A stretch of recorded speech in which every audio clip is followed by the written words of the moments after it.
D चौक आज एक बार फिर अखाड़ा बना हुआ है। तनख्वाहों में इजाफे के लिए एहतजाज करने वाले सरकारी और पुलिस में 8 घंटे से झड़पें जा रही हैं सरकारी मुलाजमीन के दरमियान। सुबह से शाम हो गई है, एहतजाज ख़त्म नहीं हुआ है। आंसू गैस के असरात हैं कि पुलिस ऐसे मुतासर हो रहे हैं। मुलाजमीन शेलिंग के जवाब में पुलिस पर पथराव कर रहे हैं।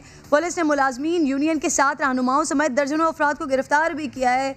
तनख्वाहों में इजाफे के लिए मौजूद हैं यहाँ पर लोग, लेकिन हुकूमत ने हाथ खड़े कर दिए हैं कि माली हालात ठीक नहीं है भाई।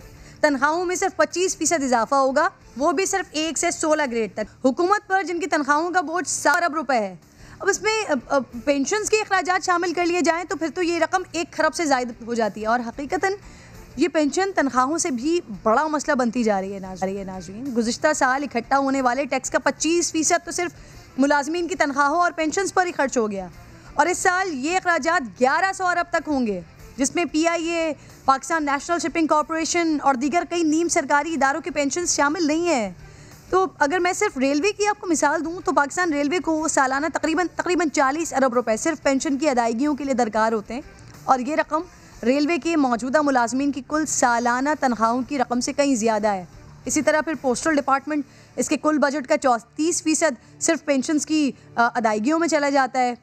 पेंशन्स और तनख्वाहें, अब हुकूमत इन दोनों मामलात को डील कैसे कर सकती है? हसान खावर साहब मुझे प्रोग्राम में ज्वाइन कर चुके हैं। मैं आपको खुशामदीद कहती हूँ हसान साहब।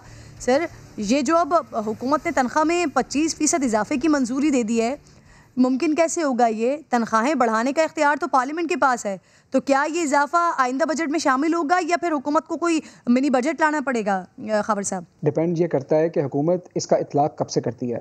अगर तो तनख्वाहों में इजाफे का इतलाक 1 जुलाई से करना है तो फिर तो ये इसको बजट सेशन में लेके जाएंगे और फाइनेंस बिल का पार्ट बनाएंगे।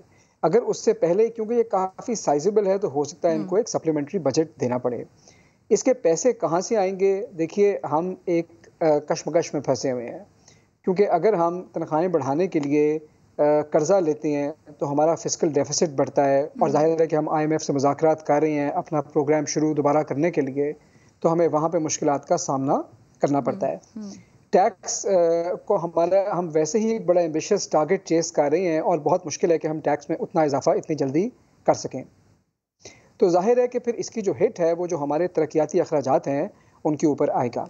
लेकिन ये बात सही है कि ये जो सरकारी मुलाजमीन हैं ये एक महंगाई का सामना कर रहे हैं, और आपको पता है कि पिछले वर्ष भी इनकी तनख्वाहों में इजाफा नहीं हुआ और अब वो सड़कों पे आने पे मजबूर हो गए हैं।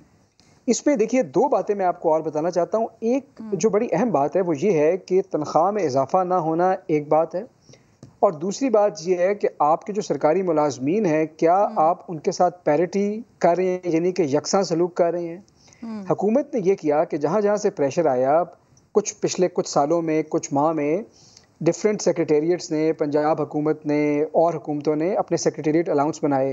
नेशनल असेंबली और सेनेट सेक्रेटेरिएट के मुलाजमीन की तनख्वाहों में इजाफा किया गया, FIA और NAP की तनख्वाहों में इजाफा किया गया। तो जाहिर है कि जो लोग, जब आप कुछ लोगों को ये देंगे और कुछ को नहीं देंगे, तो फिर लोगों के अंदर एक बेचैनी आती है।